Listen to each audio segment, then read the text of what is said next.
I'm heading out, man. You want to ride? No, I got my car, but I actually really need to go to the bathroom. Dude, are you okay? I am definitely buzzed. Yeah. I think I will take this and I will take that ride home. Welcome to the 34 Motorsports Product Showcase. We're proud to offer the full line of Simpson Racing safety products. The Shark Speedway is a perfect brain bucket to keep your melon as safe as possible. We carry every model and size of Hans device, and these have saved countless lives. The Hybrid Pro Lite is an alternative to the Hans device and is just as effective. The DNA 3-layer suit offers maximum protection when things get hot. And hey dude, those comfy shoes won't help one bit when things go south. Keep those hands ready to work with a pair of Vortex FIA gloves meeting every current standard. From 5 to 7 points, we carry every one of the Simpson harnesses, keeping your rear end right where it should be.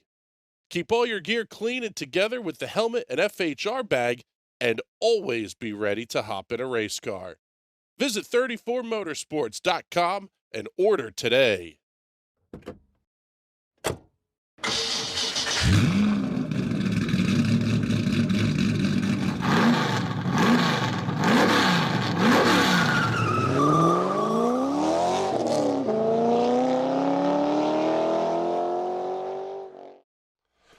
Good evening, ladies and gentlemen. Welcome to another night of iRacing action here on the National Racing Network. Tonight it is the Stars and Cars of the Sim Racers Club taking on the Las Vegas Motor Speedway. My name is Chris Graham. It's a pleasure to have you hanging out with us. Joined in the booth tonight by Patrick Bird. And I'll tell you what, Bizzle, once again, a little bit lighter on the car count. Only 12 cars entered tonight. But all that means is that we've really got cream rising to the top here. A good points battle and really always good racing here out of the Sim Racers Club. Yeah, even with the small grids, these guys have been fantastic. There's been battles all over the track, all race long. It's a very tight-knit, very closely grouped together, skilled group of guys, I think is the words I'm trying to say. So no matter what, these guys are going to put on a fantastic show. Following along here with your points leader, Johnny Avila, holding a 20-point lead on Tyler Seville heading into tonight's race. Troy Haight only 8 points back of Seville for second and 28 out of the lead. AJ Digby, Kevin Stone, all within 35 points of the lead here as we are past the halfway point. This is race number 6 of 10 on the season. Oh, and Avila goes for a little bit of a ride. That's going to be on lap number 1. Oh, buddy. Johnny Avila will be starting this one. Well, he's going to have one lap, basically, to take a crack at this. We'll pick up Will Worsler as he takes lap number 1. He goes quick time, 30.789 seconds. 30.789. He goes for a ride, too. Yeah, we're seeing... Save it! Nice job. That was an awesome save. I say great save, but these are turning into some adventures here. 175.387 miles per hour, the lap time of record for Will Worsler. Kevin Stone going to be currently second quick, 31.539 seconds at 171.217 miles per hour. AJ Digby a little bit closer to the 30-second bracket, but not quite there, to 31.047. We'll get the lap times up here on the screen for you so you can take a look and see where your favorite driver is. 1 week ago at Richmond Raceway, Tyler Seville getting the win by 1.2 seconds over AJ Digby. Johnny Avila coming home third. There's a whole lot that has the potential to go on here tonight, Patrick. Looking at some of the numbers here from the series history, 6 prior races at Las Vegas, 6 different winners. 16 cautions, averaging 3 per race, and it's an average of 14 caution laps per race. That really can play into the strategy here. These are not timed races, so if you can make the cautions fall the right way for you, you can really make up a lot of ground. Oh, yeah, and it looks like tires are going to be key here. With the way they're sliding them off turn 2, I can't imagine those rear tires are going to last very long. Tyler Seville going to the top of the board, 30.331 seconds, 178.036 miles an hour. About as quick as the Cup cars are doing in the real world at Daytona. That'll be a discussion for another day. Troy Haight moving up to second quick on the board, 30.604. So now 4 cars in the 30-second bracket. Still waiting to see laps out of Taylor Klinker, Richard Fletcher, Tim Knott, John Eckhart, and Richard Smith.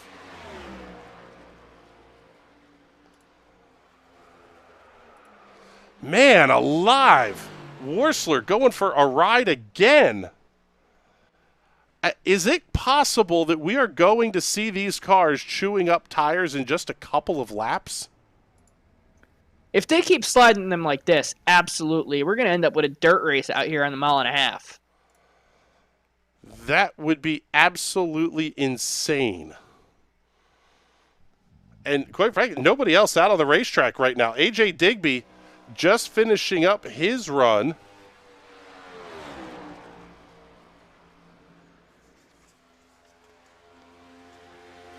Digby with a very good second place finish 1 week ago.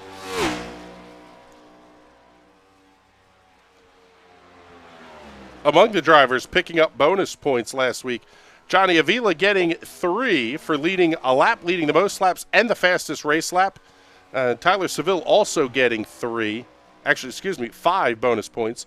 1 or more laps led, finished the race with 0 incidents, and the big 3-point bonus for your race winner.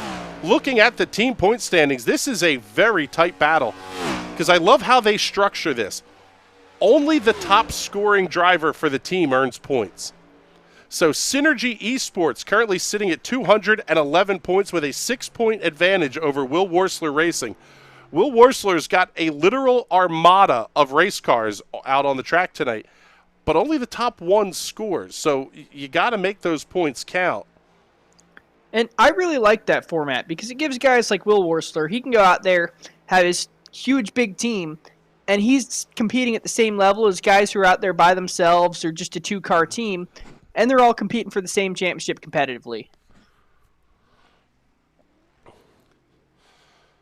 Update from Daytona. Martin Truex has gone second quick, 179.720 miles per hour in qualifications for the Great American Race.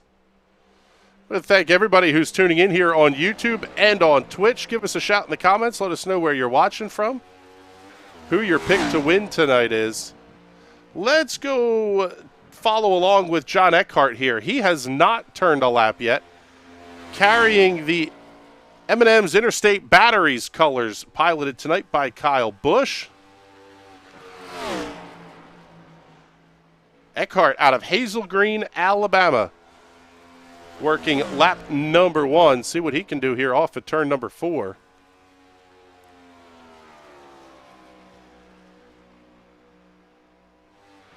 Not a bad lap time, 31.589, about 1.2 seconds off of Tyler Seville's quick time. And what we're seeing here in qualifying speeds, Patrick, is the top 8 are separated by 1.3 seconds. We could see this race kind of spread out a little bit. Vegas is obviously going to be difficult to get around in the next-gen cars. Maybe not the big kind of packed-up draft fest that you might have expected. I want to disagree. I think in qualifying, that big spread of time is just from guys getting real loose off of turn 2 and having to back out of it. During the race, everyone's going to be taking it a lot easier. Nobody's going to want to push too hard and end up doing that in the race. So you're going to see a lot of guys real close together, really trying to find grip to pass, but I don't think they're going to spread out too much. It's going to be interesting to watch, that's for sure. We'll see what the times and everything else do over the course of the race here. The other one to take a look at looks like a possible of 62 laps is kind of the max number that we're seeing here in terms of stint length. Could be 3 segments of about 45 laps each, but again, Patrick, this is one of those deals where if the cautions don't fly at the right time for you, you could really be in some trouble. Yeah, especially at this track. I believe you can get caught a lap down or very near to a lap down if you take a green flag pit stop. And if a caution comes out right after you get a lap down, you're really in a tough spot, especially if you put 5-6 laps on those tires. You've lost the good sticky stuff they give out. Down to the last, we'll call it a minute and 5 seconds left here in qualifications. AJ Digby is still on the racetrack, but it's not going to score him any time here. Still haven't seen laps out of Taylor Klinker or Tim Knott. Richard Fletcher and Richard Smith have both been on the racetrack. Well, they've been on pit lane, but they have not been out onto the racetrack just yet. I would imagine if the race car is already not handling real nice, this is going to be an evil pit lane to get onto as well. Curved pit entry, curved pit lane, and you basically got to make the dive almost exiting turn 4. Yeah, it's going to be very similar to a track like Darlington or even Richmond, where cars just want to come around on you. Thankfully here there's no attenuator. There's nothing to crash into. You'll just end up spinning through the grass, end up with a black flag. Still not going to do good for your race. You'll probably go 1 or more laps down if you do end up doing that. New pole sitter, first driver over 180 miles an hour at Daytona. Chase Elliott clocking in 180.263 miles per hour, bumping Ross Chastain down to the 2nd position. And these guys are all going to have to go again, by the way. So we will do our best to keep you updated on that over the course of the race broadcast here. As we say that, Alex Bowman goes to the top of the charts. No surprise there, the Hendrick cars getting up towards the front of the field at Daytona. Cars making their way out onto the starting grid. Well, let's get you the starting lineup for tonight's race. 12 cars will make up the entry list tonight. They will be led to the green by Clearwater, Florida's Tyler Seville in the Arch Telecom PNC Bank number 11 Ford Mustang. Lining up to his outside will be the number 28 of Bethlehem, Pennsylvania's Troy Haight in the Thrustmaster Chevrolet Camaro. The namesake of Will Worsler Racing lines up inside of row number 2 out of New Johnsonville, Tennessee. The Willoughby Roofing and Sheet Metal Custom Paints and Diecast High Flow Industrial Ford Mustang. To his outside from Mooresville, North Carolina, the RS Custom Paint Famucci Wear Desert Hobbies number 17, Kevin Stone. Inside of row number 4, piloting the 45 out of Hazel Green, Alabama, that M&M's Interstate Batteries Toyota Camry of John Eckhart. Lining up to his outside from Toronto, Ontario, Canada, the Bulldog Roof Works number 63, a series points leader, Johnny Avila. Inside of row number 5 from Charlotte, North Carolina, Taylor Klinker in the Chevrolet Camaro. To his outside, Tim Knott in the number 41 out of Dallas, Texas. Gunskins, Penske Shock Century 21, Mike Bowman on the side of that race car. Row number 6, the final row that will roll off here this evening. In car number 23 out of Aldemont, Quebec, Canada, Chantal Dumont RMT, Kneading Bowl Foods, Ashton Dixon Youth Empowerment, Toyota Camry of Richard Smith II. Final starter for tonight's race will be the number 43 at Thomasville, North Carolina's Richard Fletcher, the Custom Paints and Diecast Ford Mustang. 12 cars making up the starting grid for tonight's race. Richard Smith already having to take the tow into the pits. So we'll have to keep an eye on that story here, jumping from the grid directly to the pit area. Not the way you want to start the race here, Patrick. No, I'm wondering if you had some sort of technical issue. Maybe something came up. I know NVIDIA has been having some issues, especially on guys running triple monitors. You'll get a notification on there, and it'll come up on one screen, usually your right or left screen, not the one in the center that you want it on. Field making their way through turns 3 and 4. We're going to get ready to go green flag racing here in just a moment. take a look at the weather conditions tonight, brought to you by our friends at the Weather Center. 71-degree ambient temperature, winds out of the northwest at 11 miles an hour, 72-degree track temperature. Absolutely perfect conditions for racing, and as always, race fans, the start of this one, going to be all yours.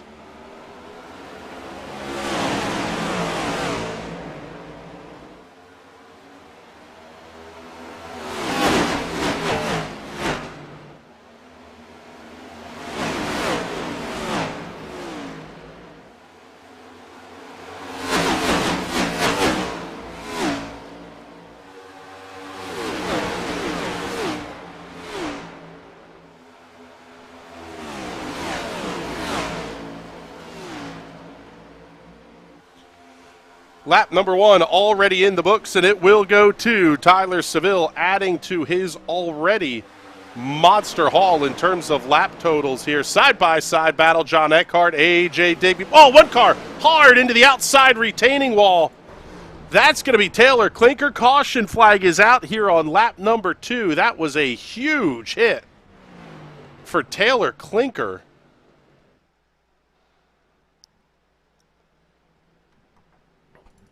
He's going to get the tow back to pit lane. Hopefully that's not night over for him. Yeah, it just looks like it bobbled up and, man. Twitched up. You could hear the motor grenade on that car, too. That was a monster impact into the outside retaining wall. Almost looked like it snapped around. I believe that's the first time in this car I've seen the engine blow from hitting the wall. I mean, he must have just slammed into that thing. Wow. Yeah, that car snapped and hard into the outside retaining wall. That was a absolutely monster hit for Taylor Clinker. That almost reminds me of like the ground effects era IndyCar crashes. Yeah, the car just got a little bit loose. You try to correct, and it gripped up and went straight into the outside retaining wall. Taylor Clinker having to take the tow into the pits. Richard Smith, interestingly, came right out as soon as the race went green. Could this be an early fuel-saving gambit here of not driving that one lap?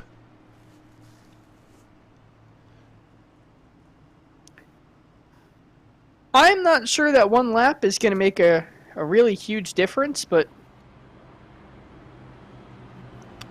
you never know. I've seen cars run out of fuel on the last lap. Maybe it'll buy him that extra lap if caution comes out.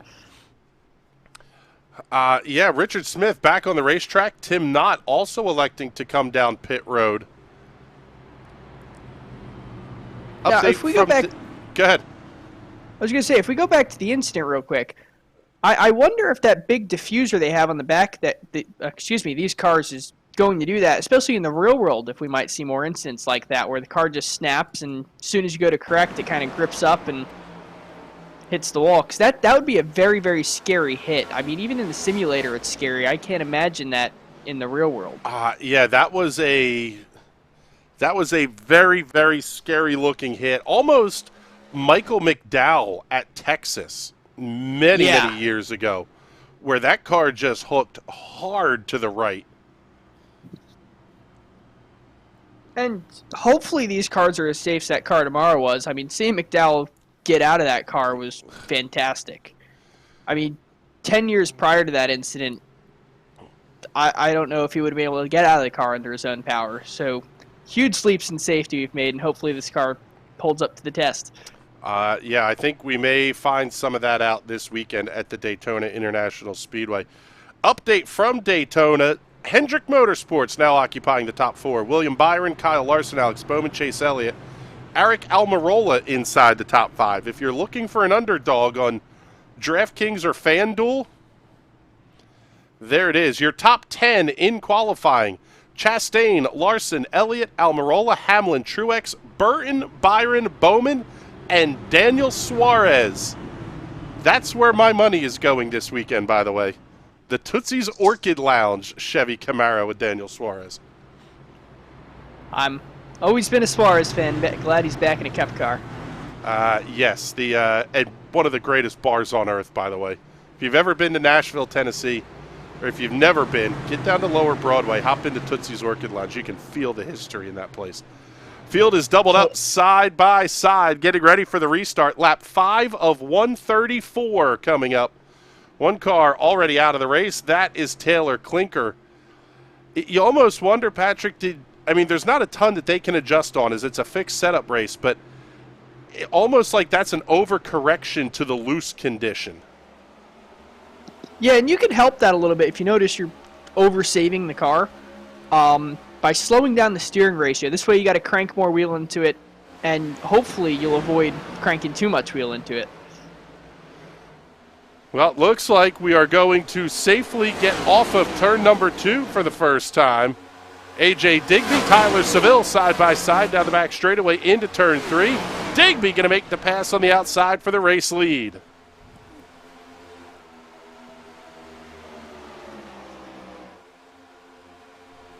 That high side looks promising. I mean, he's getting a huge rocket off of turn 4 here. Will Worsler. Will Worsler. Yeah, having a big-time issue here.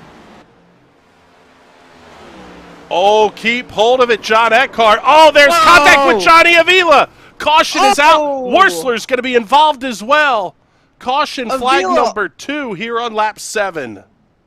Avila had that car saved without getting in the wall right up until he got hit. Take a look at the replay. There was some contact, and yeah, the 18 of Eckhart trying to save that race car.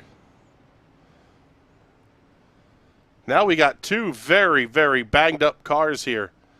And this is one of those deals where, and Will Worsler had to take the tow into the pits. See what happened here. Let's see if we can get an onboard look here from Will Worsler.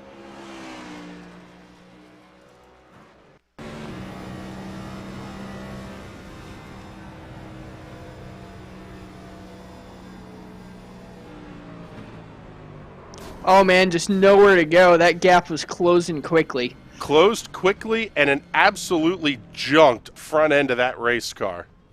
Now, are we going to see a modified race by the end of this thing? We may. At the rate we're going here, Will Worsler out of the race car.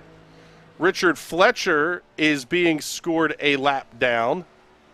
If I was Will Worsler's crew chief, I would say get back in that race car, sit out the repairs, and get back on track, because it's early in this race. You don't know how many more cars are going to have big hits. I mean, you can get out there and maybe snag up 5, 6 more spots. I mean, that puts him from 11th place to maybe 6th place. So I say wait it out. It's still early. Get back out there and see how the race unfolds.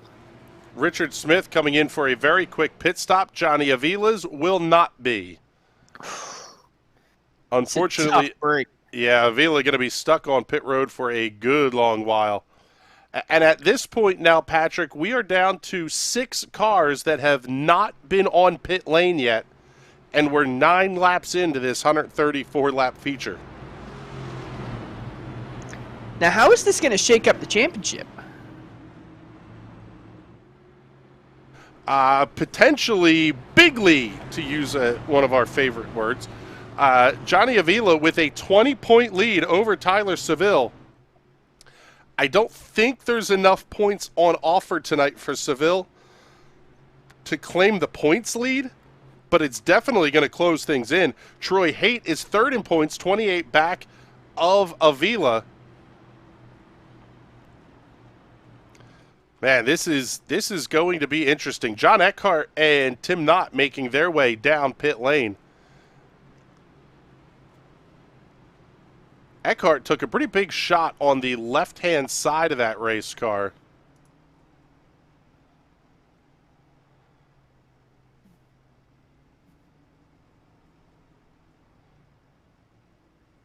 See how long the pit stop is going to be here for the 18. Tim Knott making his way out of the pits. He worked strategy absolutely to perfection 1 week ago. Yeah, it looks like Eckhart is going to be there for an extended period of time as well. Lights are still on the iRacing safety car, and we are now down to 7 cars on the lead lap. And only the top 5 have not been on pit lane. However, Richard Smith and Tim Knott have been playing the strategy game the entire time. 3 stops for Smith, 2 for Knott. They're coming down and topping off just about every time trying to play that strategy game. And that might work out for them, too, because they're going to still be sitting at the back, nothing to really push for, and they're going to pick off spots each time one of these guys decides to go around in turn 2. As long as they don't push the car, they're going to keep just kind of picking their way to the top. Yeah, we've had a couple of races like this in the TNT Shock Series over the last couple of seasons where the racetrack just does not agree with the race cars. We saw kind of a maximum of 15, 16 lap runs in practice. I don't know that any of these drivers have tried to run even the 45 lap stint length that you're going to need to get to the end of the field here.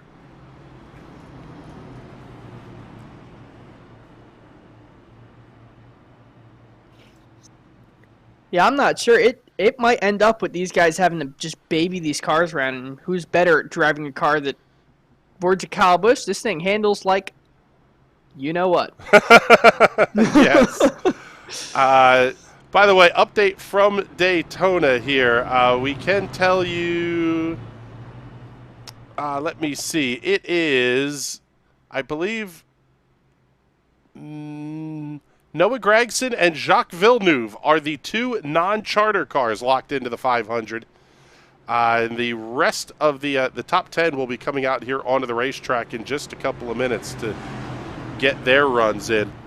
Our field is getting ready to go back to green flag racing. And the comments coming in here. Nikki Worsler saying hello. The Weather Center is checking in. It's been a while since I saw a car get Palmerton. Well done, sir. And hi, Nikki. Love Clark. Clark the Bear coming at you. Yes. Going back to green flag racing. AJ Digby, Tyler Seville leading the field into turn number 1. Keep the wide shot here. See, make sure everybody gets cleanly off the corners. Man, these things are going to be absolutely evil handling once the tires. And at this point, they've now heat cycled these tires, what, 3 times? You're almost getting to a point where you have to take a set off early just because you heat cycled them so much. I would say I don't want to take a set of tires yet. I want to save them for the end. I mean, right now it's just all about keeping the body panels on the car straight. Digby and Seville getting out to a pretty decent lead here. First side-by-side battle will be Kevin Stone and Richard Smith fighting for the top 5.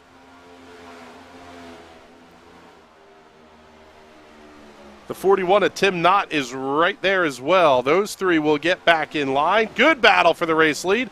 Tyler Seville having a peek inside of AJ Digby into 1.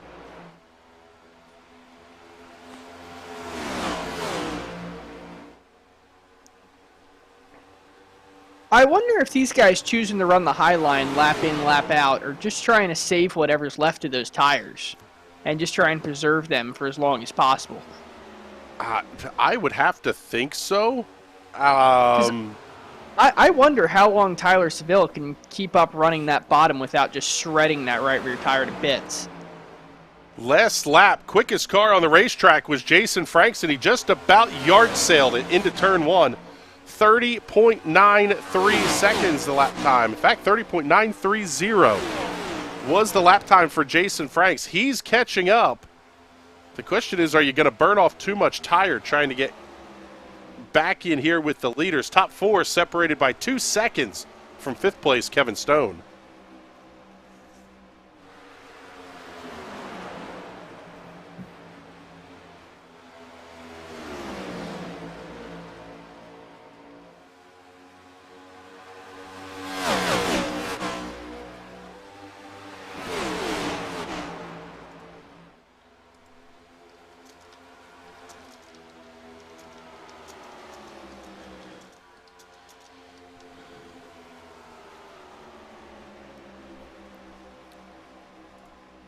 Frank starting to close in a little bit here on Troy Haight. I'm unfortunately, I'll tell you what here, Patrick, this sort of feels like this is the racing we're going to see.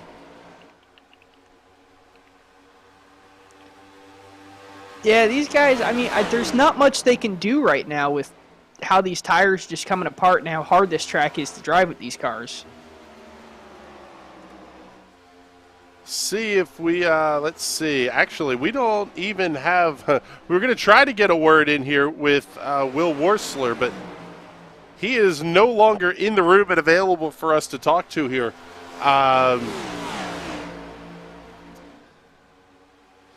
Let's see if we can get a word here with Johnny Avila, driver of the number 63. Unfortunately, Johnny's still sitting on pit lane.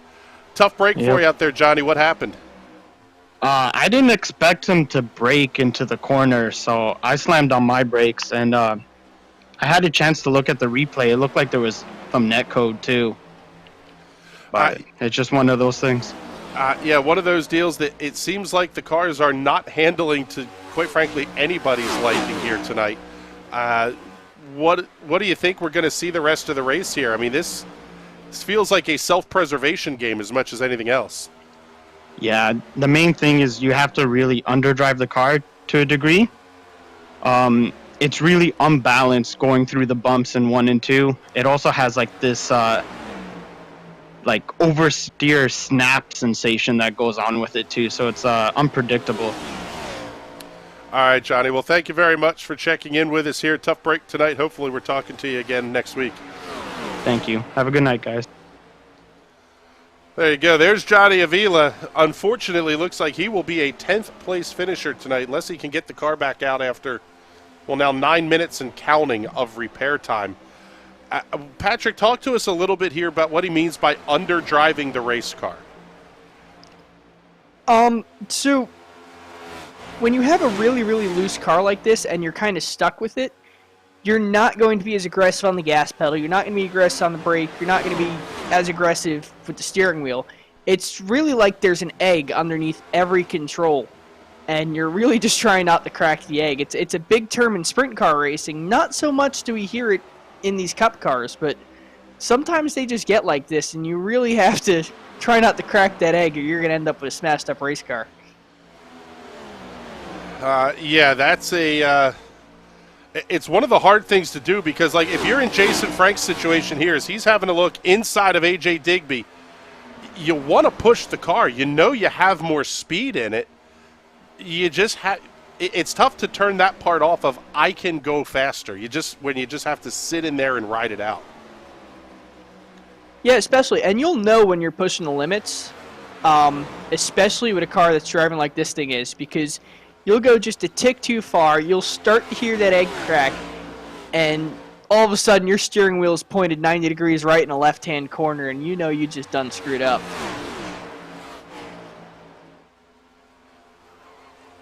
Especially, these things look super on edge, so you'll know it in an instant. There's no kind of feeling it out, finding the limits. That limit's there, and you don't want to go anywhere near it. Taking a look at the comments here, DeWeather Center is checking in again. I'm just here for the Palmertoning and the ladies. I enjoy the Palmertoning, but I enjoy the ladies a little bit more. Thanks for checking in, Clark. We like having you hang out with us here. He's also saying hi, Patrick. Hello, Clark. Run you through the field here. Tyler Seville in control of this race right now, but Jason Franks is closing things down. He's got the gap down to about a half second as we work lap number 25. Well, seeing a little bit of an issue here back in the pack. How about a lot of bit of an issue for the 23 of Richard Smith. Great save by the Quebec, Canada native, Val-de-Mont, Quebec specifically. I think he was... Let's see it here. Little loose off a 4. That almost looks like he got sick of driving in the tri-oval and just wanted to go dirt tracking for a little bit. Yeah. It is the shorter way around. I was going to say, there's a saying, you know, straighten some turns and shorten some straights, and he was doing just that. About the closest we're going to get for a squirrel-related Palmertoning.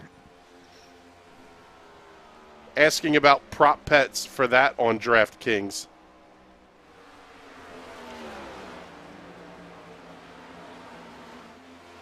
Do we have an update on the squirrel? Yes, but we'll save that for another time. Butters the squirrel will be honored, we'll say it that way. 10-4. Taking a look at qualifying at Daytona, Martin Truex is your quickest so far, 180.040 miles per hour. Ross Chastain's second quick. Eric Almirola currently on the racetrack. Chastain on the racetrack. Looks good, but not going to be quite close enough.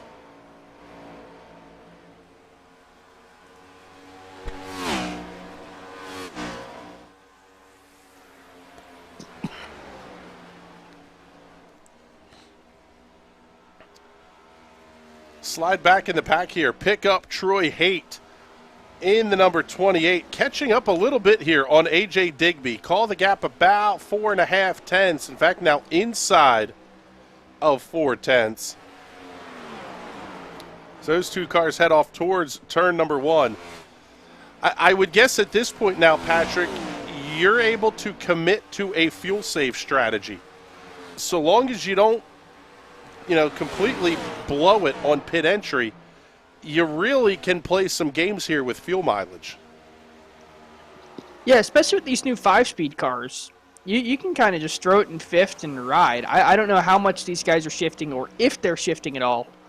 But I would assume they're going to stay in fifth gear the whole way around here and lift and coast. It's more of an F1 term we hear, but these guys probably going to be lifting way, way, way before they have to and kind of riding it out in the corners. Yeah, I mean, you can hear it. A lot of lift on corner entry here as we are on board with A.J. Digby.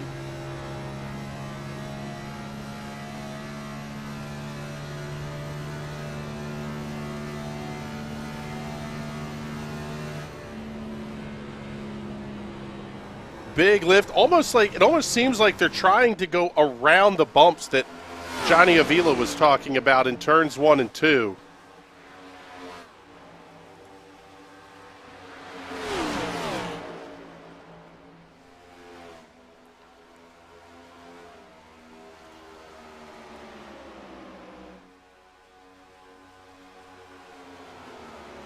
And I'll tell you what, the people that are hanging out watching the broadcast with us, you folks are absolute legends to be hanging out with us here. A.J. Digby, Troy Haight, Kevin Stone running third, fourth, and fifth. Keep the comments coming here. Try to make this one as interactive as possible for you guys.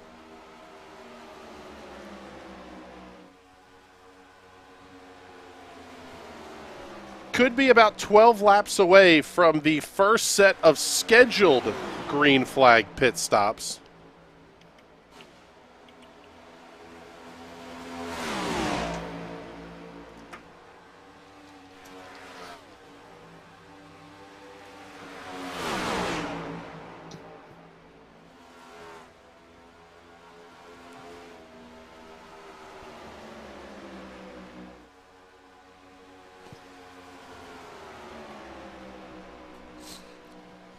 It was kind of interesting, Patrick, riding along with A.J. Digby. He didn't really feel like he was in big-time fuel-saving mode. Winding the car all the way up to the red line down the back straightaway, not really playing that game just yet. Yeah, I wonder if he's just trying to catch up to the lead pack and see if he can take that lead and control the pace of the race from up there. Right now, nobody is catching Tyler Seville. He is out to a 3.2 second lead over Jason Franks. 6 seconds to this battle here between Digby, Haight, and Stone. And actually, Seville not far off from catching Richard Smith in the 23 to put him a lap down. Putting the 45 of John Eckhardt another lap down. Eckhardt was involved in that incident with Johnny Avila.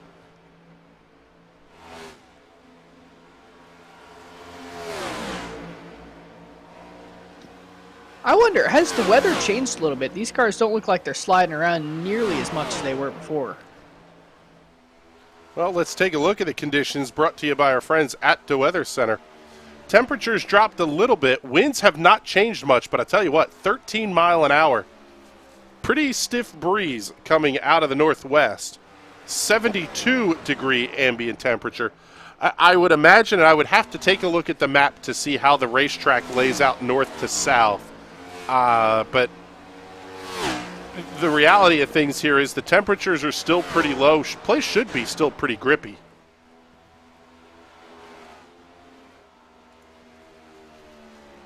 Yeah, especially at night, because then you don't have the sun beaming on one part of the track, and one part of the track is a lot grippier than the other. At night, it should be pretty stuck racetrack. You almost wonder if the setup's not built for a little bit loose on the initial laps because it's going to get tight over the course of the run. Trying to balance out that loose versus tight. We've seen that, especially in the TNT Shock Series, where you kind of have to build a little bit of loose into the car because you know how tight it's going to get late in the run.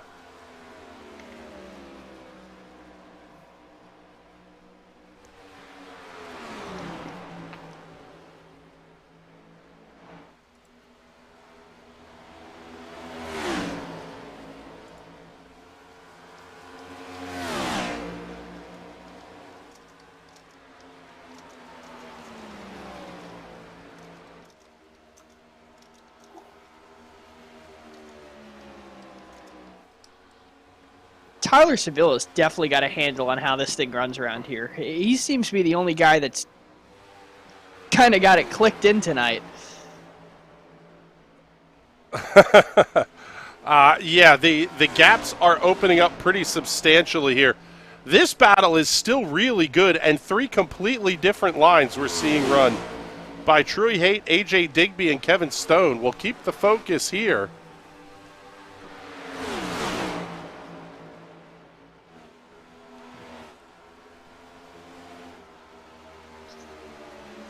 Oh, man.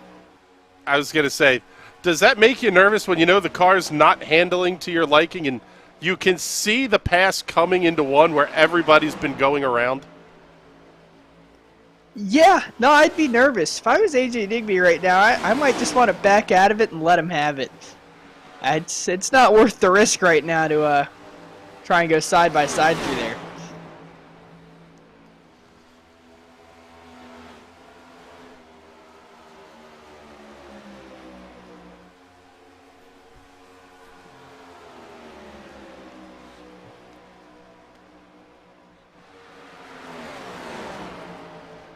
So now that we've talked a little bit of the strategy game here, what's your thought process? There was a little bit of talk pre-race about maybe breaking it down into like 45-lap segments. With so few cars on the racetrack, is it worth it to try the undercut? Or are you better off to try to run it that 60 laps? I am not sure. I haven't had my notebook out doing my crew chief notes. So I can't tell you a definitive strategy that the drivers are going to completely go against tonight.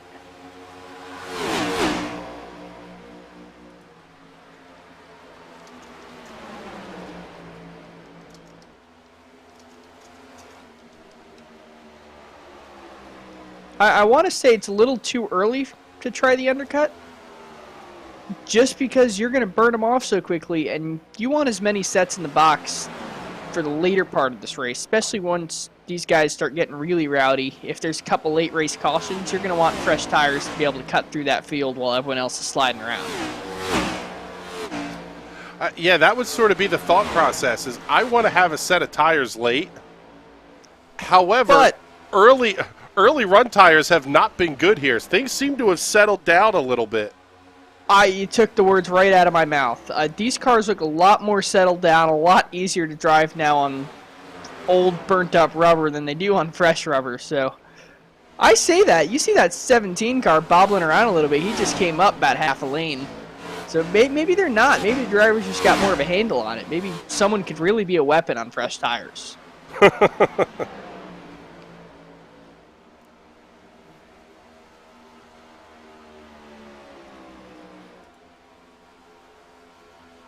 I tell you what, this is now, what, 2 or 3 laps we've seen these guys running side by side. The action's been good. It seems like it's just a little bit of that over-anxiousness that we saw. Now the question really becomes almost you have to take the long game on those pit stops because you don't want to get caught by somebody else spinning if you take the undercut.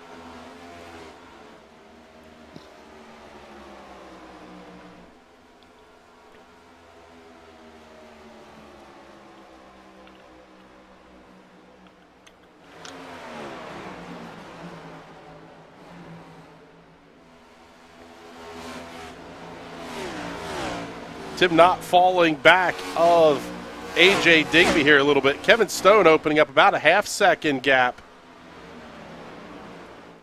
I'll tell you what, give a shout here to Jason Franks. A fantastic run. Philadelphia, Pennsylvania native in the Allergan Restasis Toyota Camry. Jason up 3 spots from the drop of the green flag. Hard charger of the race thus far is Tim Knott, who is up 4.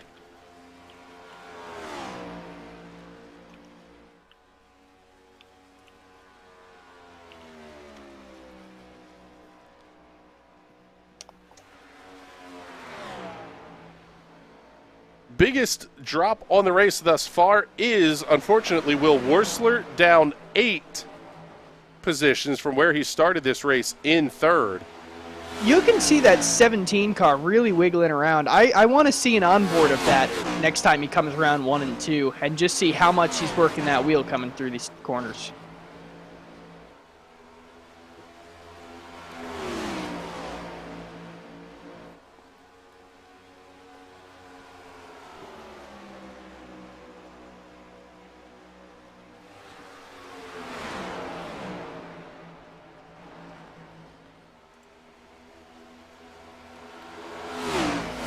So qualifications are complete at the Daytona International Speedway. Alex Bowman will line up 2nd alongside teammate Kyle Larson, defending NASCAR Cup Series champion, 181.159 miles per hour. Only Larson and Bowman over 181 in qualifications.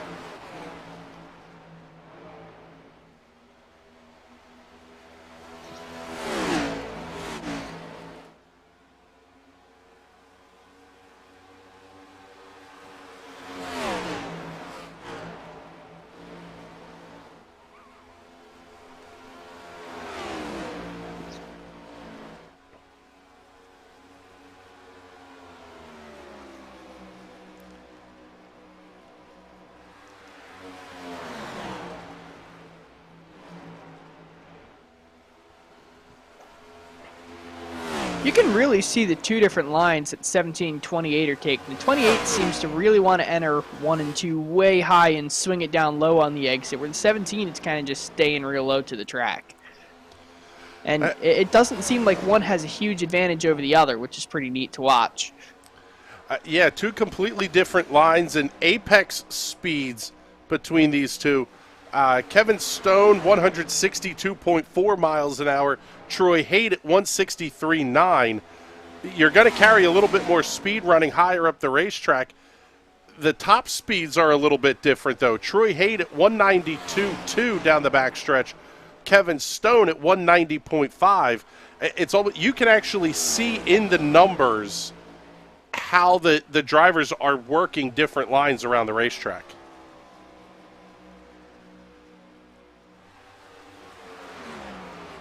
Let's take a look here. Show you the gaps. There's where they are running right now. Jason Franks about 5 1/3 seconds back. The bigger story might be the intervals. There is nobody close to each other on this racetrack right now.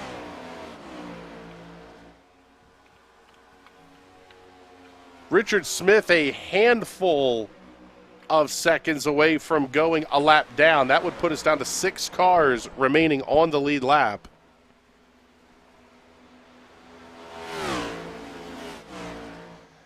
And I'm guessing, based on the fact that we're at lap 55 here, Patrick, everybody's going to try to ride this one out as long as possible before putting those new sneakers on.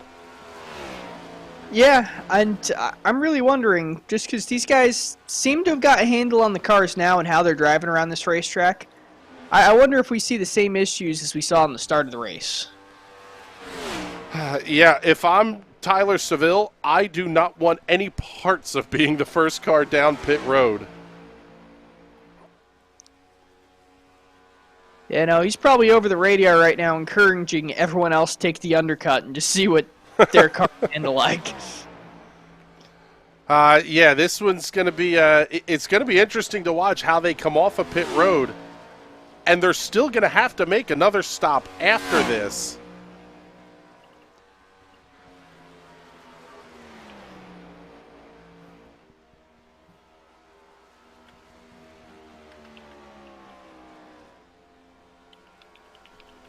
To update the situation of our points leader tonight, Johnny Avila is back out on the racetrack, being scored, well, a bunch of laps down here, 12 specifically.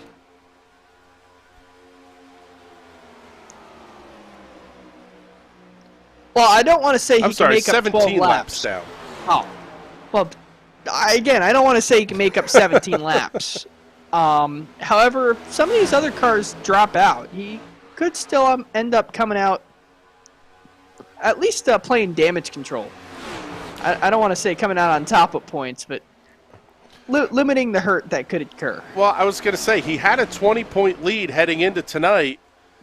He's still in line for a top 10 finish. So you weren't really going to lose much to begin with, but try to minimize that damage as much as possible. Those are the kind of performances that ultimately win championships, especially over these longer duration race leagues. It's not like a 40-minute type time limit or something like that, or a 50-lap feature on the dirt or something. These are very, very long races. Yeah, we're not even halfway yet. Anything could happen. I mean, you could even see a caution come out, and on the restart, top 6 wreck themselves out, and all of a sudden, Johnny Avila is looking at a top 5. Oh, God, horror stories are flashing through my head. That was one of our earliest race broadcasts. We had, I think, like a 10-car field, no backup cars, and they junked the field into turn 1. And oh, man. Yeah, it was quite literally putt around the bottom fest for the next, 80 laps or whatever it was. Yeah, God, awful, awful flashbacks. I mean, do we want to talk about my performance at Snydersville when they were running at Eldora? Yeah, like I said, flashbacks of ugliness running through my head. Oh, man.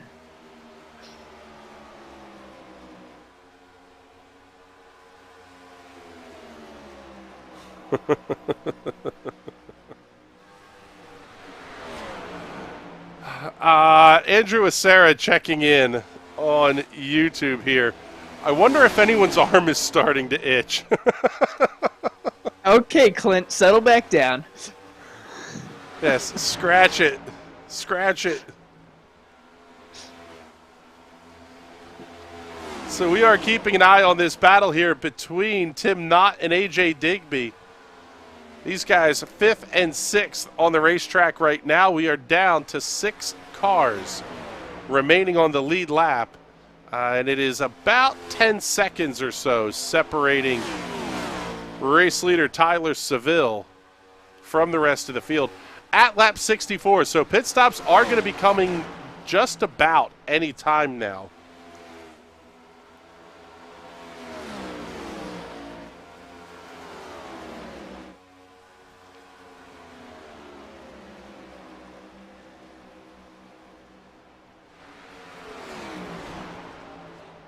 The early caution flag laps, I would imagine, did help.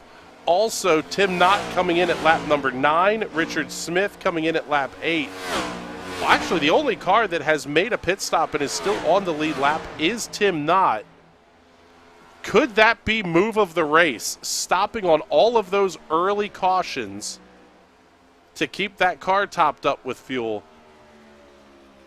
He's going to be able to run a significant bit longer here than the rest of the race leaders. And here's the first one coming down pit road, Tyler Seville at lap 65. Man. He gets to be the rabbit.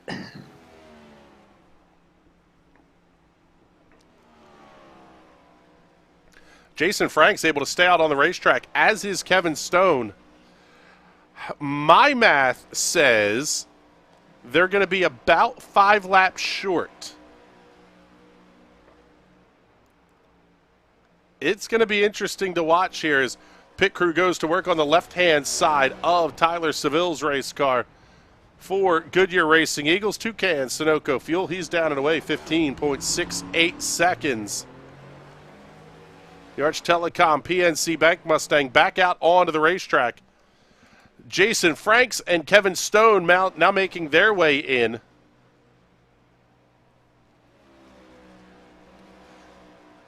The Allergan Restasis Toyota Camry, Jason Franks hits the marks on his pit box.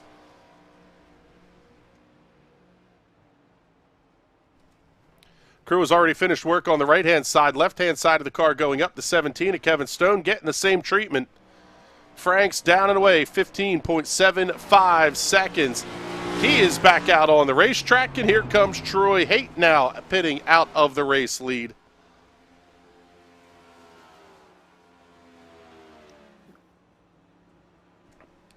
And my math says we are right about halfway here, Patrick. Right? No. We're short of halfway still. So you can't make it the rest of the way on fuel. 66 to go. The stint length for AJ Digby right now sitting at 67.6 laps. No, Chris, you were correct. We are halfway. Yeah, I thought so. This makes things interesting. We have some drivers who may not be able to make it the rest of the way.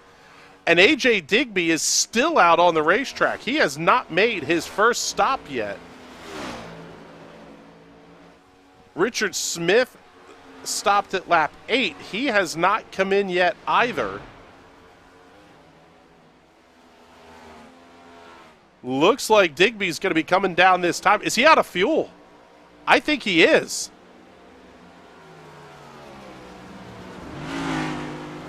Yeah, you could hear it, like trying to fire up here. Oh, man, did AJ Digby lose everything he gained? Clutch and coast. Clutch and coast.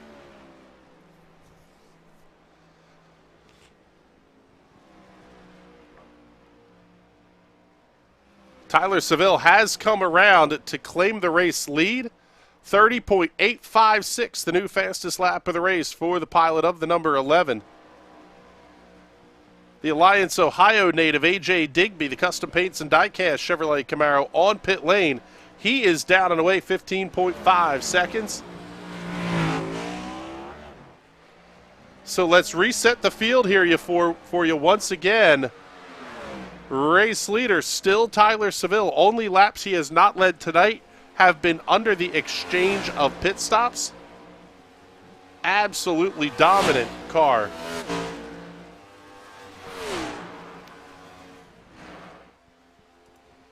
Jason Franks now running in the second position. Still holding on to second. About 8.5, almost 9 seconds back of the race leader. Third place, Kevin Stone.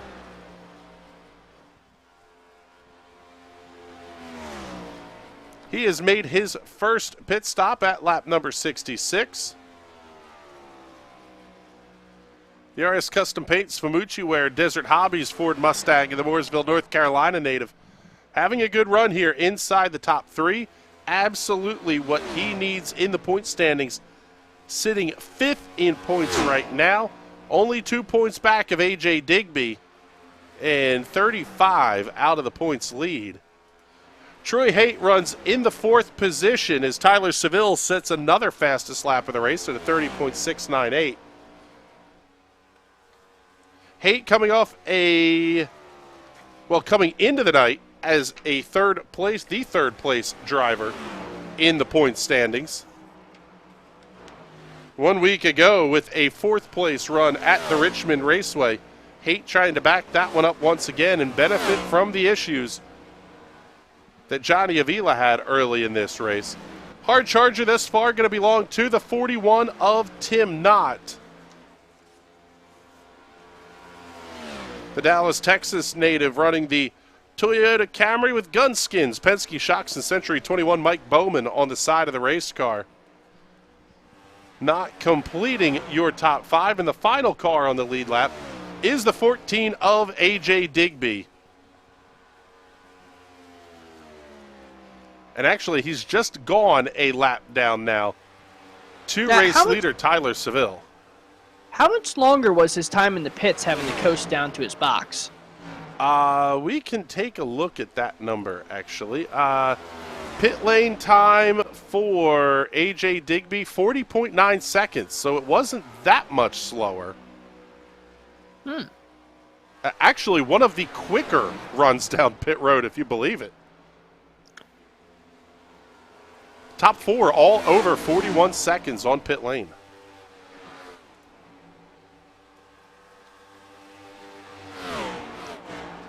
I wonder if it's just a matter of him taking the overcut and just being out in the slower tires for longer. It probably doesn't. It probably hurt him a little bit. However, I'm almost positive that Tyler Seville cannot make it the rest of the way on fuel.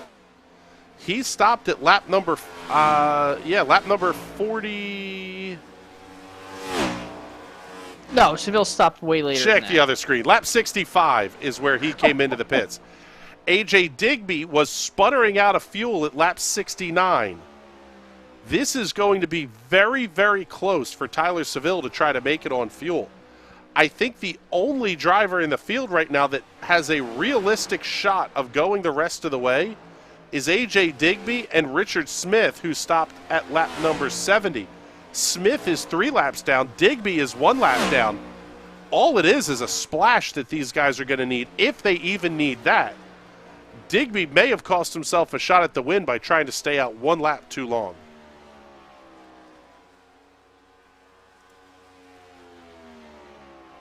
Even still, that splash, you still got to sit in pit, going down pit lane at, what is it, 55 miles an hour here? 55, 60? Yeah, something like that.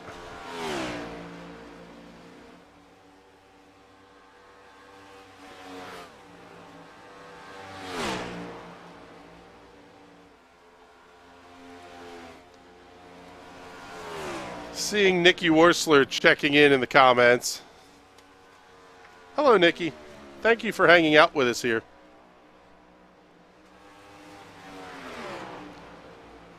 Richard Fletcher back on the pit lane as well. So 5 cars on the lead lap and a ton of time separating all of them.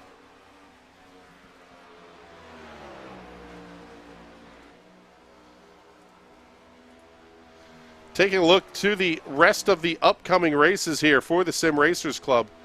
Next week we head off to Pocono for the Pocono 200. Follow that up with a trip to North Wilkesboro Speedway. Rockingham, this has got to be the oval. It says the Rockingham Speedway road course, but I'm fairly certain that's the oval. And then rounding out the season at the Nashville Super Speedway. Nashville's going to drive a lot like this place, Patrick. But Pocono, North Wilkesboro, Rockingham, just polar opposites in terms of different driving styles. Not only that, I hope it's the Rockingham road course. That is a fantastic, neglected road course that nobody runs, and it's actually a lot of fun. If it's not the road course, I think we need to start a petition.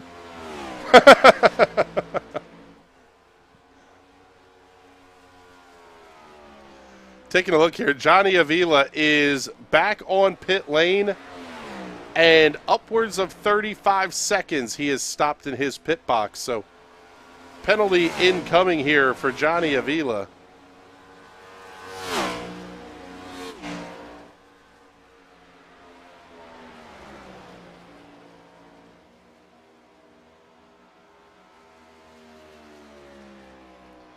He is down and away 54.98 seconds. So the 40-second stop and hold for speeding on pit lane. Compounding the misery for Johnny Avila here this evening.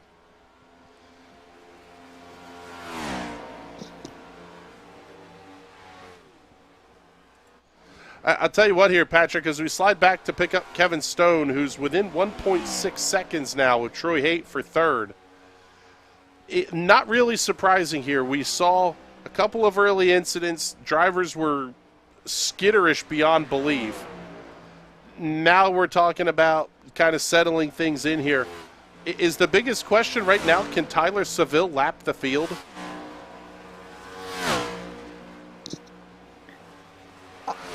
He definitely has the pace to. I definitely think he could. However, I think the farther up that running order he goes, the harder they're going to fight him to stay on the lead lap. And I don't know if he wants to fight those battles. Yeah, I don't know that the juice is worth the squeeze, so to speak. Love that saying.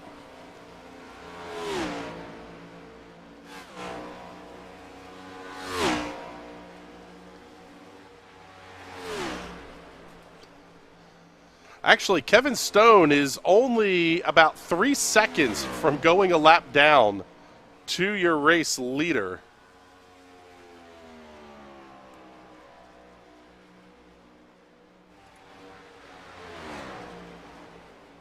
I mean, and Tyler Seville is closing in on each and every one of them. I think we have to take him to tech after this race and make sure there's no grip hacks or anything like that under the hood. That is one bad fast race car tonight. Yes, well, Tyler Seville, the most experienced active driver in the Sim Racers Club at 125 starts. His pole position tonight moves him within 9 of Will Worsler for most among active drivers. Average starting position, I don't think he's going to catch up to Johnny Avila and Will Worsler. He's about 5 spots back, but that will come in time. A win tonight would move him within 2 of Will Worsler for most among active drivers. He has the most top 5s in series history with 52, most top 10s with 82 in 125 starts. Tyler Seville has been an absolute beast. In fact, completing over 18,000 miles in Sim Racers Club competition.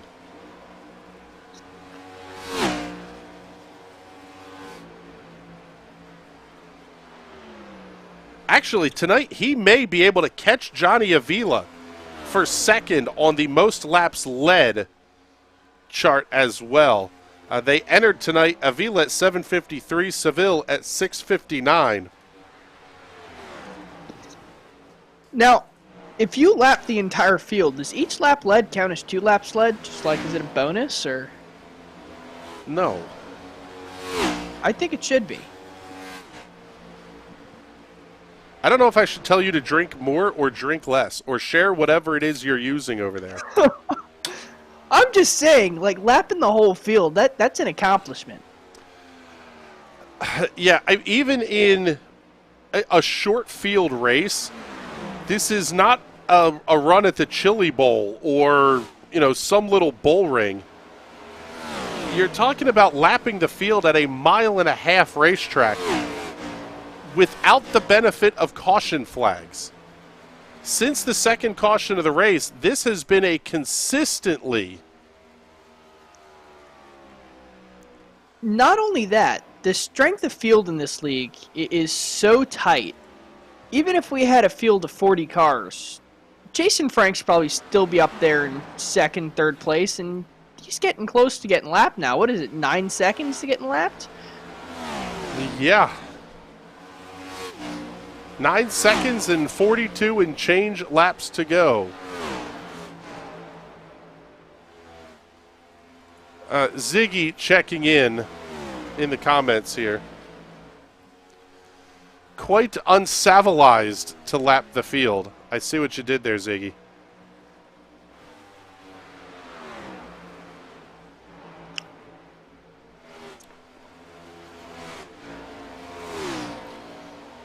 Better not mention that one again as we take a look at the 41 of Tim Knott. I was going to say, I think Tyler Seville would find us personally if we gave him the commentator's curse when he's this far ahead. Yeah, we've been known to do that. Bad things happen to good people all the time, and it's usually after we start saying nice things about you. Reading off a list of superlatives is about the closest I've ever come to, like, actual attempted murder of a race leader. Field is currently sitting under the average of cautions per race. The league actually averages 3 per race here. 16 cautions over the 6 races that they have run. We'll take a look, but I don't think... Now, Chris, don't get ahead of yourself. There's still time left in this race. That is very, very true. Have to pull up the info here on Las Vegas Motor Speedway to see our race history here. But Scott Eckrich has a win. Greg Evans has a win here. Going back to 2020, Craig Stykes picking up the second visit of the season. John Jenkins with a win. Then we go back to 2019, and we have Mitchell Brown and Will Worsler getting wins. So this would be 7 different winners in 7 visits to the Las Vegas Motor Speedway if Tyler Seville is able to hold on. As he's now come around Kevin Stone.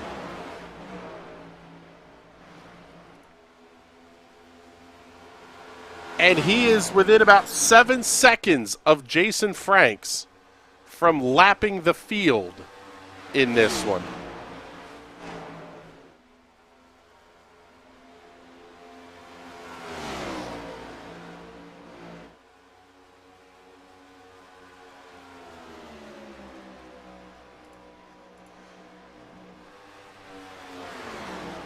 By the way, you mentioned the iRating of this field. We can show you the details on it. Overall iRating at 2592 on this one. All A-class drivers, everywhere from 1,200 up to over 5,000 for Johnny Avila on the iRating. A very evenly matched field, and that's really what speaks to me about what Tyler Seville has done here tonight. It has been absolute dominance against almost what should theoretically be fairly equal competition. Yeah, what I think happened to him happens to me sometimes when I'm practicing. You run laps, can't figure the car out, and then you run one lap really, really well, something just clicks, and all of a sudden, consistently, you're a full second faster.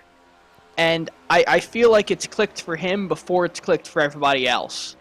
And now everyone else is stuck in that game of catch up and find the pace. I have never once experienced the click of I'm fast here.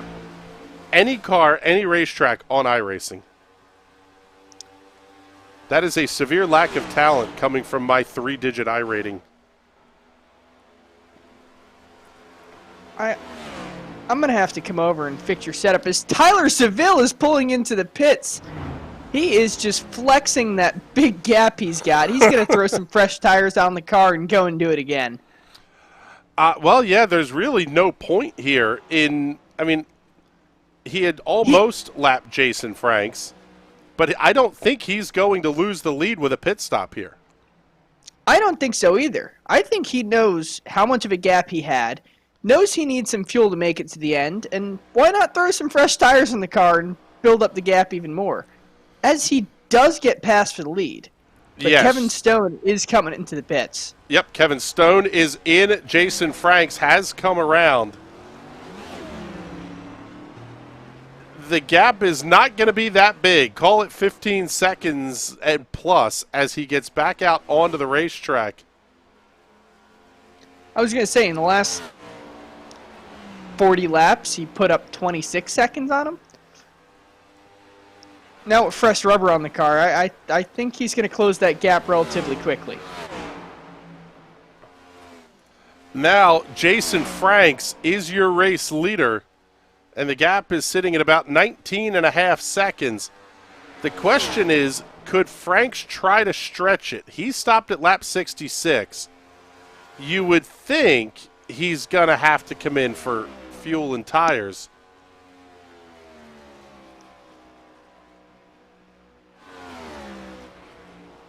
The big one, I think, really for Tyler Seville is he came in after putting AJ Digby enough of a lap down plus that he's now, Seville is now running 17 seconds ahead of Digby. He knew where he had to be to beat the only guy that could make it to the end on fuel. Now, I think Jason Frank's going to stay out and hope for a caution. If the caution comes out now, Jason Franks can pit, take tires, fill the thing up with fuel, and he restarts second. Everyone else behind them either needs to not pit and get the wave around to get back in the lead lap, or they all have to pit and stay a lap down, and they're not in contention for the race. Correct. The only driver that would get the lucky dog is AJ Digby. And even then, he still starts third, and Jason Frank still is starting second on the outside row with fresher tires than Tyler Seville. Yep. Unless Tyler Seville chooses to come down the pit lane once again. The gap, by the way, already down to 18.3 seconds. But we'll give the TV time to the race leader here. The Allergan Restasis number 7 of Philadelphia, Pennsylvania's Jason Franks.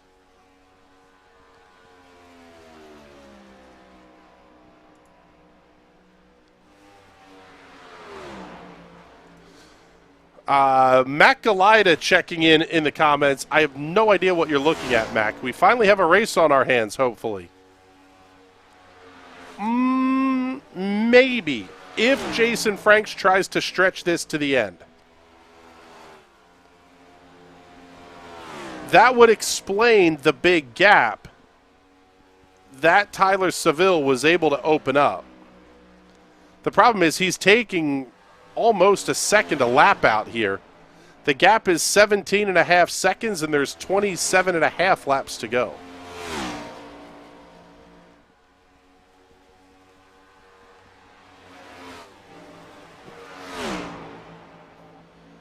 I mean, I guess at this point, Patrick, the hope is that Tyler basically has to cook the tires off, trying to get caught up. But it would only be a 30-odd lap stint, so it's not that big. Yeah, and even still, Jason Franks is cooking the tires off. Even if he's not pushing them very hard, you're going to run those tires for a long time.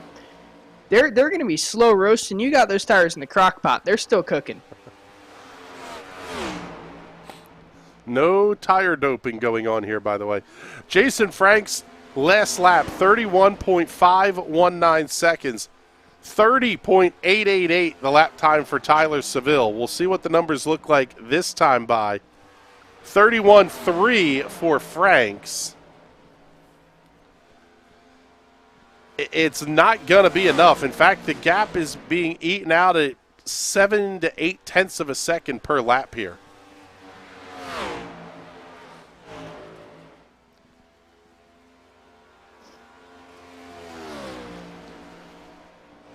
I mean, there's a look at the lap times. Things are not looking real good here for Tyler Seville, or for Jason Franks, I should say. In fact, Tyler Seville, last time by, just set the fastest lap of the race at a 30.675. Ooh, buddy, keep that car off the outside wall.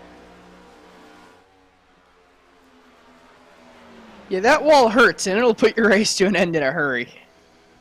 That was one of the things we saw. Oh, and caution is out. Yellow flag is out on the racetrack. And it's trouble for Tyler Seville. No. Into turn one. Oh, same incident we saw early, and Troy Haight gets collected as well. Huge hit for man. Tyler Seville. And I'll tell you what, this is exactly what Johnny Avila wanted to see. Jason Franks, you mean? No, Johnny Avila. Oh, well, yeah, Johnny Avila, too. Tyler Seville currently being scored in 5th, but that's only because everybody hasn't cycled through yet. But down to 23 laps to go, there's actually the possibility that Avila could pass Tyler Seville. That's going to be a huge blow for Tyler Seville. Everything he's made up during this race and is going to close the gap on Johnny Avila.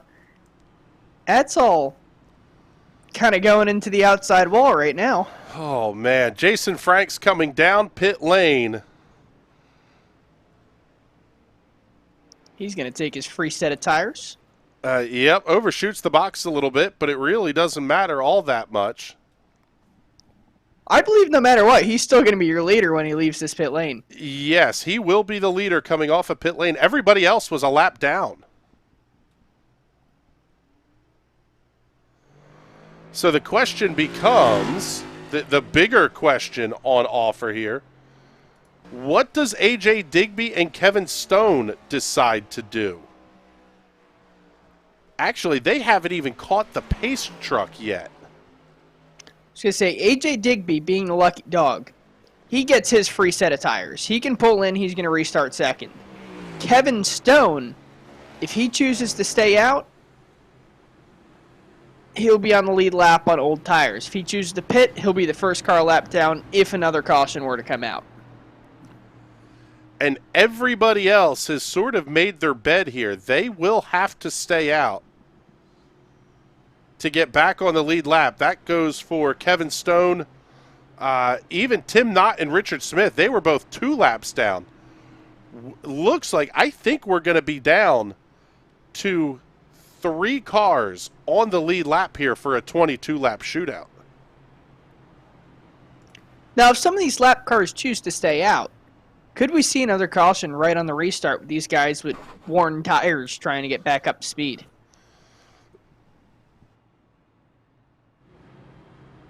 Not only that, but with so few cars on the racetrack, they are going to be at absolute full tilt as the race leader is taking the green flag. It's not like you have 40 cars on the racetrack that you're going to get packed up to, end of the back straightaway or whatever. They are going to be absolutely screaming around this racetrack when Jason Franks takes the green. And AJ Digby just now getting out of the pits, 31.17 seconds the time of the stop. Now, he had a little bit of damage on that car, right? I wonder if he took his lucky dog opportunity to just get that all fixed up, patched up right. Yeah, get Give the car. Jason Frank a run for his money. Get it as good as you're going to get it anyway.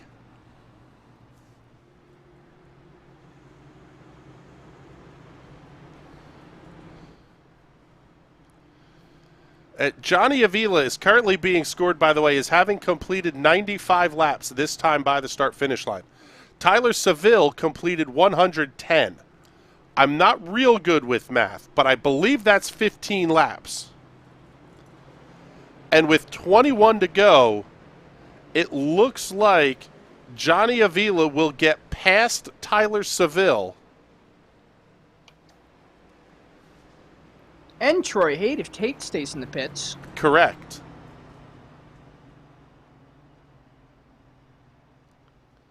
So Johnny Avila could finish as high as 8th, 17 laps down.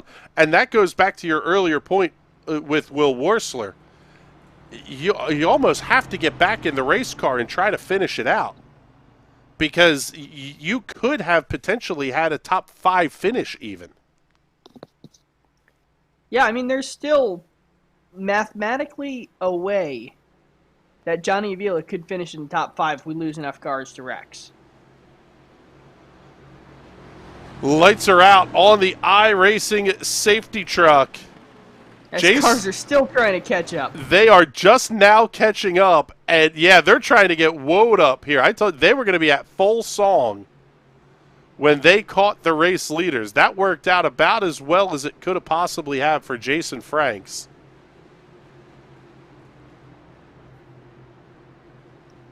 Now, I wonder why they're all single file except for two of them. I wonder if that was just single file or what was going on there. Yeah, not sure there, but green flag goes back in the air with 20 to go.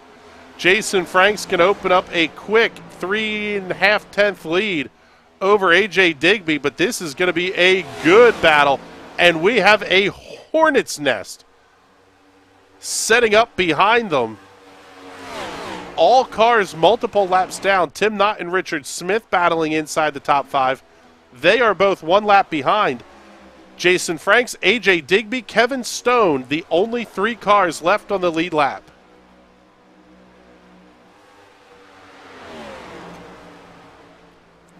A.J. Digby now really trying to give Jason Franks a run for his money.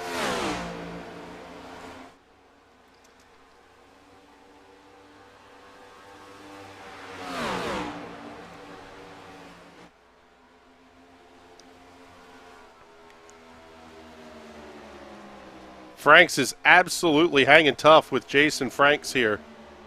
Or Digby, I should say, hanging tough with Jason Franks. Kevin Stone falling back here. He is mired in this lap traffic group that is back here, stuck behind Johnny Avila and Tim Knott.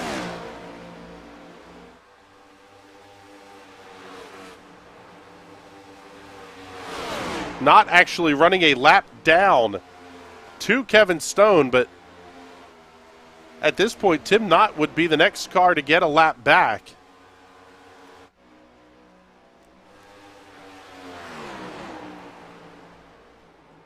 Oh, and Franks goes around, and he takes out Digby.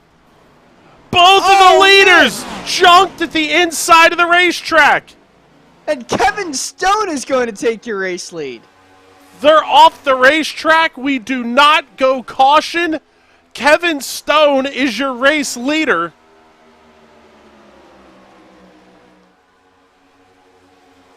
What in the world is going on here at Las Vegas?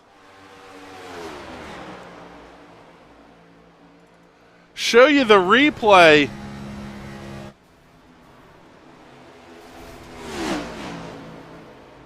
Oh, we got to get the right camera pulled up first here.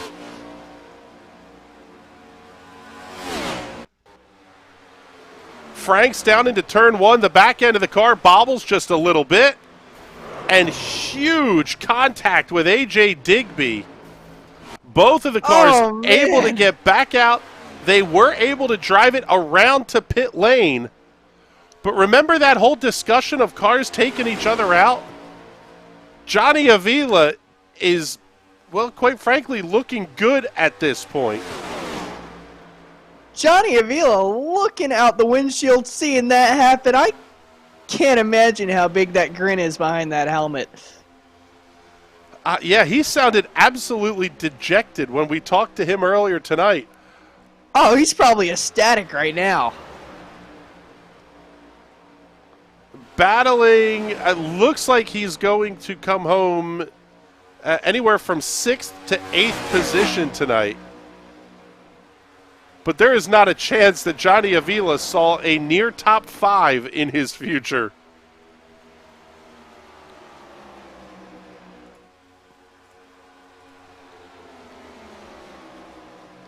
Yeah, Nicky Worsler absolutely nailing it in the comments here. Oh, man, that 17 of Kevin Stone is dancing all over the place, too.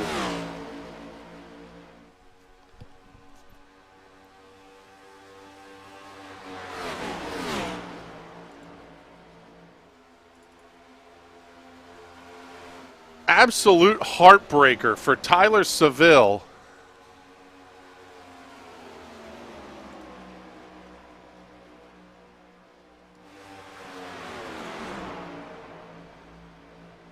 Take a look here and see if we can't get a word with him. Tyler, absolutely heartbreaking for you there. Talk us through what happened. It looked like the snap oversteer came out to bite you. It did. It jumped out and bit me at the worst time right there. I was just trying to cruise, but I just corrected a little bit, and it just hooked me into the wall. Was that something you were fighting the entire race? I mean, it seemed like the longer the run was, the more things settled in, but was the car a handful the entire time? I know once I would get in rhythm after the tires got a little bit of heat at them, it stabilized. 1 and 2 can be a little tricky depending on the line that you run, but 3 and 4 was really stable most of the time. It was just too fresh of tires there, and I was pushing too hard. All right, bud. Well, tough break here tonight. We'll get you back to your room here. Hopefully we're talking to you again under better circumstances next week. Inside of 10 laps to go now. Can Kevin Stone hold on? He would also be a first-time winner here for the series at Las Vegas.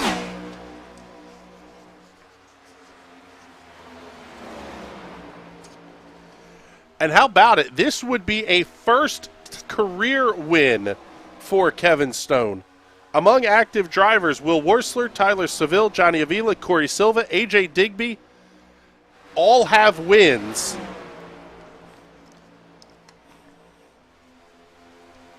I'll tell you what, no asterisks next to this one either.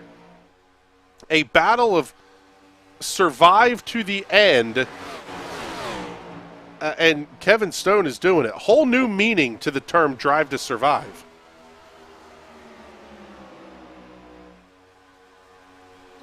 Yeah.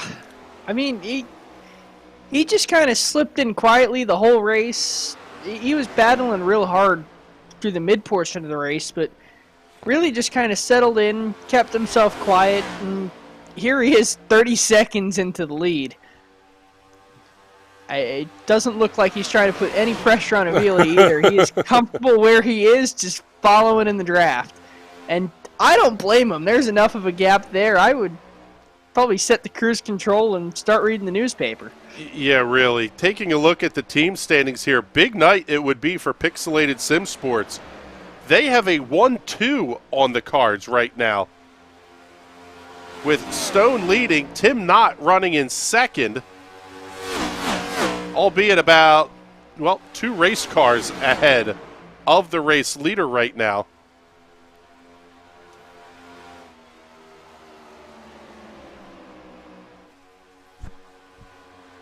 Also is shaping up to be a great night for Showtime Racing as well. Jason Franks, unfortunately, out after that huge impact with the outside retaining wall. Richard Smith going to come home third for that team, though. Good run for those cars.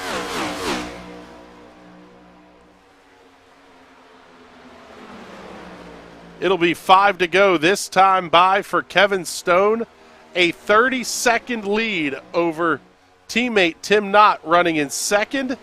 Johnny Avila is up to the 8th position.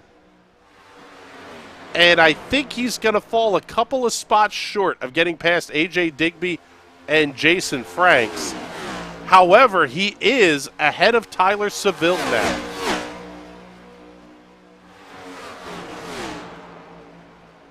Man, this is would be a monster night for Kevin Stone in the points as well. The 4 drivers ahead of him in points currently are running 8th, 9th, 10th, and 5th out of the race after an incident. Big points night here for Kevin Stone. He was 35 back of the points leader. However, only 5 back of AJ Digby, 8 back of Troy Haight. Could see Kevin Stone move as high as 3rd in the points after tonight's race. Yeah, tonight has absolutely shaken everything up.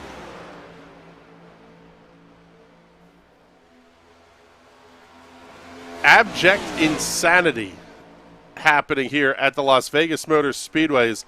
Johnny Avila gets down to the inside of race leader Kevin Stone.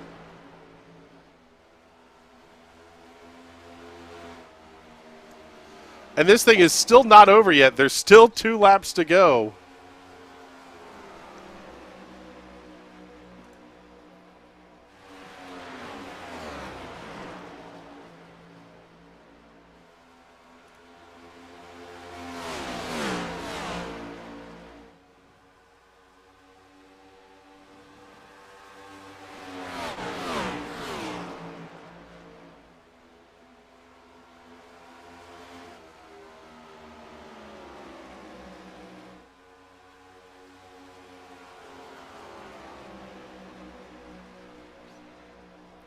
White flag is out, 1 lap to go. Kevin Stone has less than a mile and a half to negotiate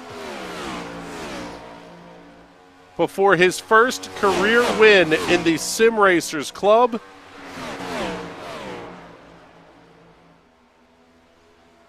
Off of turn number 4 for the final time. Checkered flag goes in the air. Kevin Stone gets the win at Las Vegas. What a drive by Kevin Stone. Kept the car underneath him all night long. He will be your race winner. Just ahead of him, teammate Tim Knott.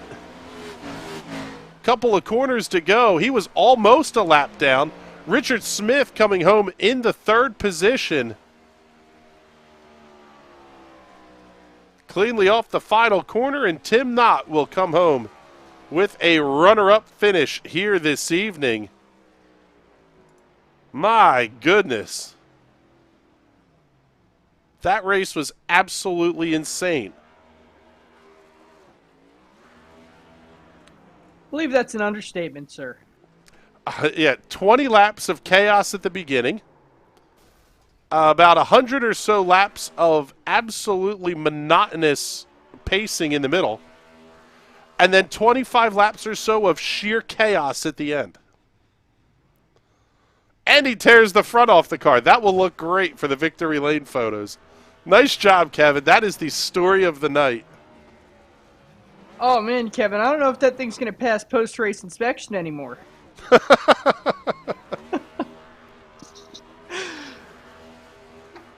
Teammate Tim Knott joining in on the celebrations down here as well. Let's take a look at your race results tonight before we get the victory lane interviews fired up. Kevin Stone gets his first career win in the Sim Racers Club Premier Series by 31.5 seconds over teammate Tim Knott. Richard Smith II coming home in the 3rd position, 1 lap down. Richard Fletcher, John Eckhart complete your top 5. AJ Digby, Jason Franks, Johnny Avila, Tyler Seville, Troy Haight, your top 10. Will Worsler and Taylor Klinker round out the field. My goodness, that was crazy. I don't know that there's any other word to describe that.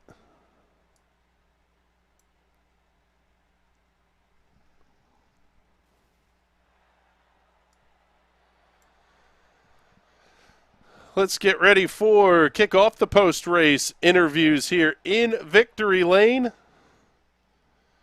with our race winner tonight. Bring in Mr. Kevin Stone. And good Lord, man, you are the only car out there, it seems like, that was not absolutely all beat to hell after this one. Congratulations. Tell us about the night. Yeah, thanks. It was crazy out there. Those cars were, they were a treat. But no, it was real rough out there just to hold on to it. I had a few times there where I lost the grip and about lost it. But the first run there, I had a good run, started catching Troy and AJ, got by them, got into 3rd. And then the runs after that, after getting tires, I was just losing it all over, just trying to hang on. And everybody just around me started wrecking, so pick up a win. Yeah, getting your first in the Sim Racers Cup Premier Series, this truly felt like it was a drive to survive this one all the way to the end, to play off the Netflix F1 series a little bit. What was the car feeling like? I mean, you called it a treat, and I think you're putting it mildly when you say that. Was it snap oversteer? It seemed like there was a lot that was going on inside the race car. Yeah, it could snap around pretty much for me anywhere at any time. Even in the trial, I had it get loose on me. It was real. I don't know what it was. I don't know what iRacing's done with it, but at first it seemed like it just needed to get the tires warmed up, and that would help. But it still had that ability to just snap at any time, and you had to be just perfect on letting off the gas at the right point and at the right amount. That sounds mentally exhausting, trying to drive a race car like that. Is that kind of what you're feeling now? Oh, definitely. I mean, this was mentally just it beat me up. All right, bud. Well, congratulations on your first Sim Racers Club Premier Series victory. Make sure we get all those sponsor plugs and thank yous in before we let you out of here. Yeah, I'd like to thank my sponsor, RS Customs, Desert Hobbies, Famucci Wear, Gunskins, my teammates at Pixelated Sim Sports, Tim and John. Tim finishing second, so a 1-2 for Pixelated Sim Sports. I got to thank Sam and both Jordans that put this league on. And I got to thank you guys up in the booth, and that's about it.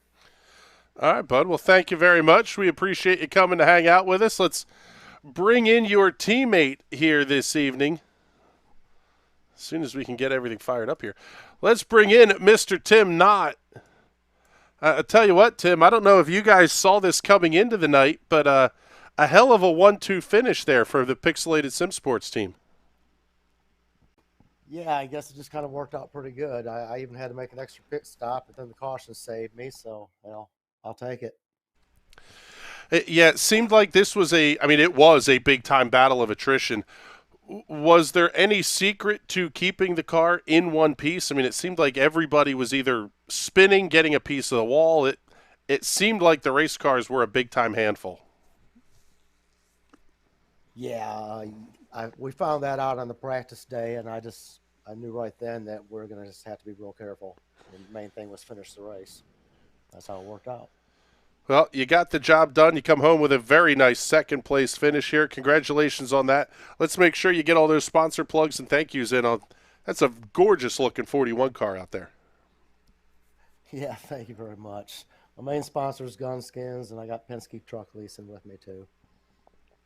All right, bud. Well, thank you very much. We appreciate you hanging out with us here. And time to bring in our third-place finisher tonight here, Mr. Richard Smith. And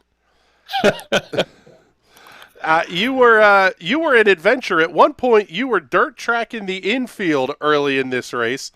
A little bit of here, there, everywhere. Tell us about the night.